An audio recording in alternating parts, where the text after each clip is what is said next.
आज आपण गणित या विषयामध्ये छेदिकेमुळे होणारे कोन यामध्ये संगत कोन, व्युत्क्रम कोन आणि आंतरकोन याचा आपण आकृतीच्या द्वारे अभ्यास करणार आहोत.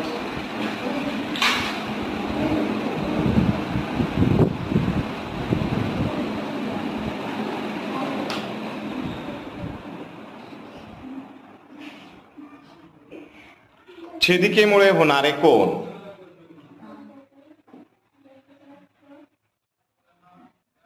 छेदिकेमुळे होणारे कोन यामध्ये प्रथमतः आपण आकृतीचं निरीक्षण करूया. आकृतीचं निरीक्षण केलं असता आपल्याला संगत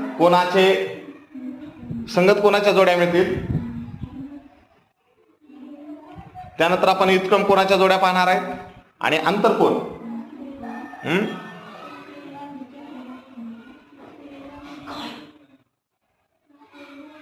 छेदिकेमुळे 3 कोन होतात.